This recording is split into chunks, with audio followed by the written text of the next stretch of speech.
안녕하세요. 책 읽어주는 강사 손정입니다. 오늘은 특별한 책 한 권을 소개하는 게 아니라 특별한 주제에 맞는 책을 좀 소개할까 합니다.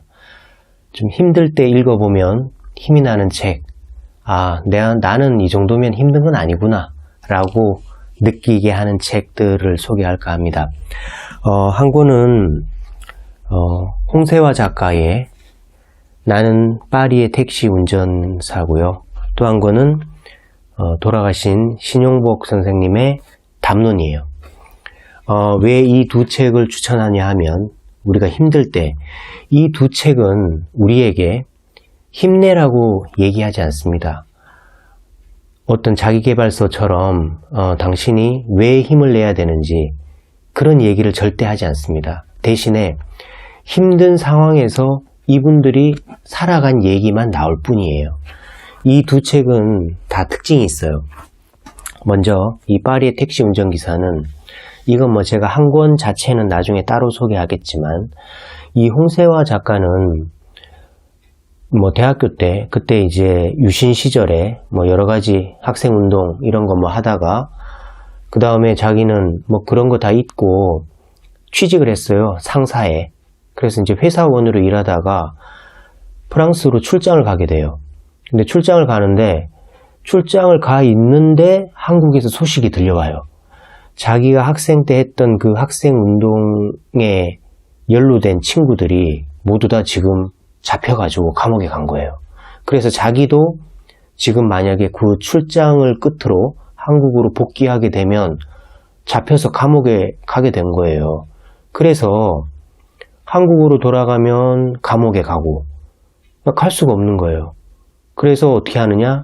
프랑스에 사상 자유의 침해로 망명을 한다 그러고 망명을 하게 돼요. 자, 여러분 감정이입을 한번 해보세요. 우리가 지금 살고 있는 상황에서 어딘가로 출장을 갔는데 다시 우리나라로 돌아올 수 없는 상황이 되었다. 그리고 그 나라에 주저앉아야 된다. 그 상황이면 여러분들은 뭘 할 수 있을 것 같아요?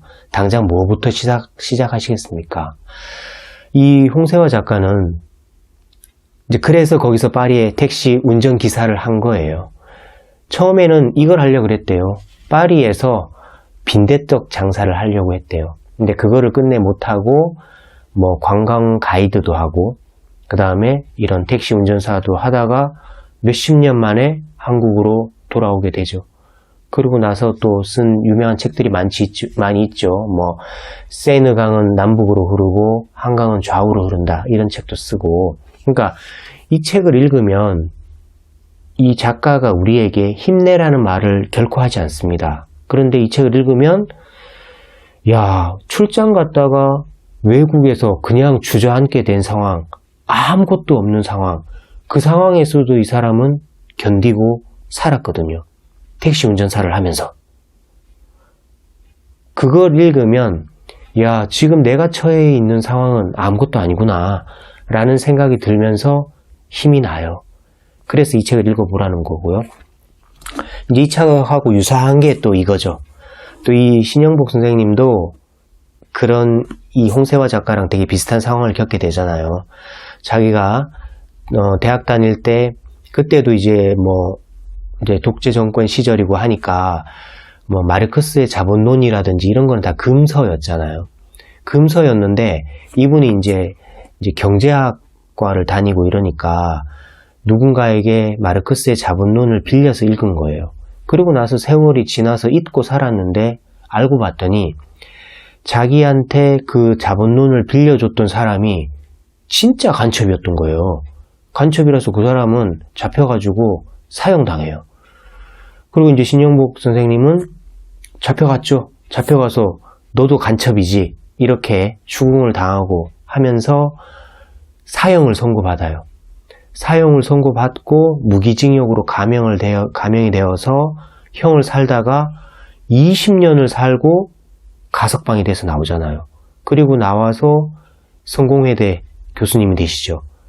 이분이 무슨 일 하셨죠? 그 20년 동안 감옥에서 동양고전 책을 읽고 서예를 하고, 그래서 우리 즐겨 마시는 처음처럼 소주, 그 글씨를 신영복 선생님 글씨잖아요.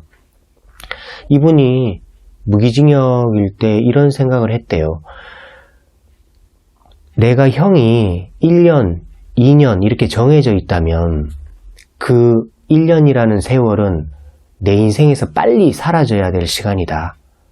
하지만 나는 여기서 거의 죽을 때까지 살아야 되기 때문에 하루하루를 제대로 살지 않으면 내 인생은 완전히 죽어버린 삶이다.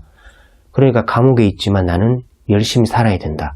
이렇게 해서 감옥에 있으면서 책 읽고 서예하고 해가지고 자기를 갈고 닦고 실력을 키웠죠.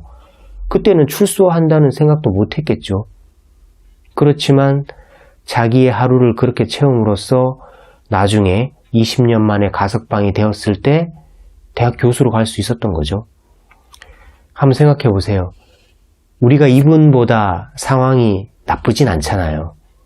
그죠? 이 책에서도 우리 보고 힘내라는 말 결코 하지 않습니다. 그런데 이 책을 읽다 보면 야, 이런 극한의 상황에서도 자기 개발이라는 걸 했는데 나는 못할 게 뭐 있나? 라는 생각이 들면서 힘이 날 거라고 봅니다. 그래서 지금 좀 힘들다. 뭐 저도 힘든데요. 이 두 분의 책을 읽다 보면 저절로 힘이 날 거라고 생각이 듭니다. 제가 이런 좋은 책들을 대체로 한 5일에 한 권 정도 올리는데요. 구독하시면 좋은 책 소개 제가 많이 해드리겠습니다. 오늘 여기까지 하고요. 다음에 5일 뒤쯤에 제가 또 한번 좋은 책으로 찾아올게요. 고맙습니다.